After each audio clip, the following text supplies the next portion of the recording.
एक बार फिर से आप सभी का स्वागत है मेरे YouTube चैनल पर जिसका नाम पीयूष जूलॉजी। और हम लोग मेंटलिज्म के बारे में देख रहे थे। इससे पहले हम लोगों ने 2 वीडियो देख चुका है। अगर आपने उन वीडियो को नहीं देखा तो आप आई बटन पे जाके उन्हें देख सकते हैं। और आज हम लोग मेंडल के नियम के बारे में देखने वाले हैं। मेंडल अपने 7 वर्षों के प्रयोग में एक संकर और 2 संकर यानी मोनोहाइब्रिड क्रॉस और डाईहाइब्रिड क्रॉस के आधार पर 3 नियम दिए थे, जिसे हम लोग प्रभाविता का नियम, पृथक्करण का नियम और स्वतंत्र विहन के नाम से जानते हैं। Law of dominant, law of segregation, law of independent assortment. तो आज अगर हम बात करें प्रभाविता के नियम की, तो प्रभाविता के नियम में मुख्य 3 बातें कही गई। सबसे पहला बात था कि जो लक्षणों का निर्धारण है, यानी कि जो कैरेक्टर्स हैं उनको कंट्रोल करने का काम या उनको निर्धारित करने का काम जो है वो कारक द्वारा होता है, फैक्टर के द्वारा होता है, जिसे आज हम जीन से जानते हैं। दूसरी बात कहेगी कि जो कारक होंगे वो हमेशा जोड़े में होंगे, ठीक है।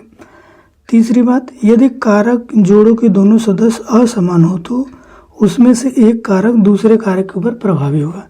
यानी कि अगर कैपिटल टी स्मॉल टी है तो यहाँ पे जो कैपिटल टी है वो स्मॉल टी के ऊपर प्रभावी होगा। अब अगर हम देखें तो उन्होंने शुद्ध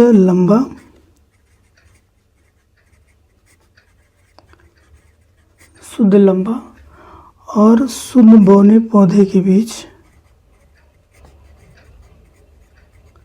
क्रॉस कराया और उन्हें मिला कैपिटल टी स्मॉल टी। अब यहाँ पे स्वपरागण यानी कि सेल्फ पॉलिनेशन होने देते हैं तो उन्हें कुछ इस तरह की चीज़ें देखने को मिलती है, कैपिटल स्मॉल कैपिटल स्मॉल। तो कैपिटल कैपिटल कैपिटल स्मॉल और स्मॉल। अब अगर हम देखें तो ये प्योर है, इसे बोलेंगे शुद्ध लंबा, इन्हें बोलेंगे संकर लंबा और इन्हें बोलेंगे शुद्ध बौना। यानी कि अगर हम फिनोटाइप देखें तो ये हमको मिलता है 3 संबंधी एकता। और वही अगर हम जीनोटाइप की बात करें तो हमें मिलेगा वो 1 संबंधी 2 संबंधी 1। अब मेंडल ने जो ये अपने नियम में तीसरी बात कही थी, इस टर्म के हमको बहुत सारे अपवाद मिलते हैं, एक्सेप्शन मिलता है, जिसमें हम लोग अपूर्ण प्रभाविता, सप्रभाविता, मल्टीपल एलिज्म, लीथल जीन आदि को पढ़ते हैं। आज के इस वीडियो में हम लोग अपूर्ण प्रभाविता और सप्रभाविता के बारे में बात करेंगे। तो अब बात करते हैं अपूर्ण प्रभाविता के बारे में, यानी कि इनकम्प्लीट डोमिनेंट के बारे में। इसमें बोला गया कि जो अपूर्ण प्रभाविता होती है उसमें F1 संकर के जो जीव होते हैं उनका जो लक्षण होता है वो हमें देखने को नहीं मिलता। यानी कि अगर समयुग्मजी जनक है कैपिटल, अगर हम लोग फूल के हिसाब से देखें तो कैपिटल आर स्मॉल आर, ये समयुग्मजी जनक है और इनके बीच अगर क्रॉस कराते हैं तो हमको इंटरमीडिएट कैरेक्टर देखने को मिलता है कैपिटल और स्मॉल का। अब मेंडल के हिसाब से इसे हो जाना चाहिए था लाल, लेकिन यहाँ पर हमें ना ही रेड मिलता है ना ही हमें वाइट मिलता है, ये हमको दोनों के मध्य का मिलता है, इंटरमीडिएट कैरेक्टर देखने को मिलता है। इसकी जो खोज है वो कार्ल कोरिन्स नामक साइंटिस्ट ने गुलाबांस यानी कि मिराबिलस जलापा नामक पौधे में किया था। इन्होंने इसमें शुद्ध नस्ल के लाल पुष्प और वाइट पुष्प के बीच में क्रॉस करा के इस चीज़ को देखा था। जैसे उन्होंने क्या किया, शुद्ध लाल यानी कैपिटल आर स्मॉल आर, इनके बीच क्रॉस कराया और इन्हें मिला कैपिटल आर और स्मॉल आर। अब मेंडल के पहले नियम के अनुसार ये लाल है, ये सफ़ेद है, तो इस फूल को लाल होना चाहिए, क्योंकि मेंडल ने कहा कि अगर ये असमान होगा तो उसमें जो प्रभावी कैरेक्टर होगा वो अपने लक्षण को शो करेगा।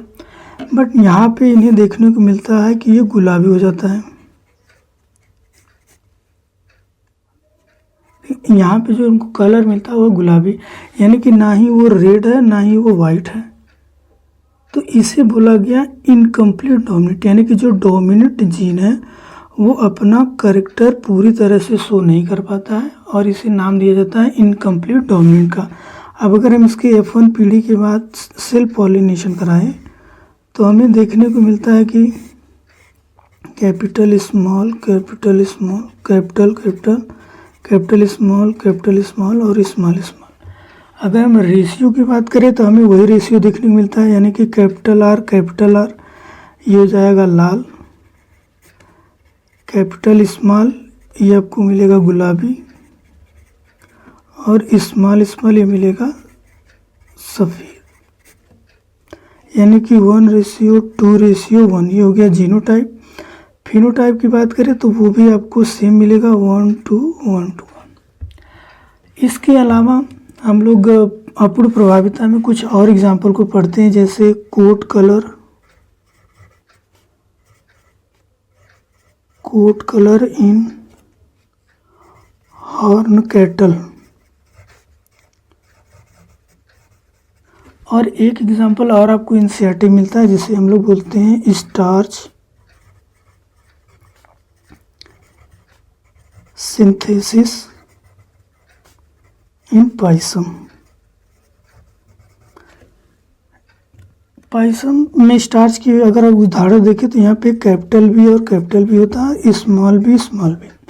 ये जो कैपिटल बी है ये बड़े आकार के ग्रेन को बनाता है, स्मॉल बी जो छोटे आकार के ग्रेन को बनाता है। अब यहाँ पर एक एंजाइम पार्टिसिपेट करता है जिसे बोलते हैं स्टार्च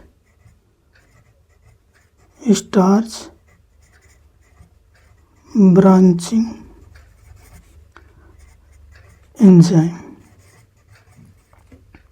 अब अगर इनका क्रॉस करा जाए तो हमें कैपिटल बी और स्मॉल बी मिलता है, और यहाँ पर जो बीच की साइज होती है वो इंटरमीडिएट होती है, ना ही लार्ज होगी ना ही स्मॉल होगी, वो इंटरमीडिएट आपको देखने को मिलता है, यानी कि इंटरमीडिएट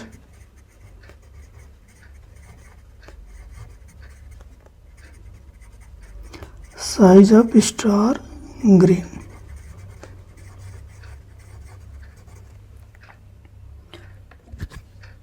तो ये रहा अपूर्ण प्रभाविता का एग्जाम्पल।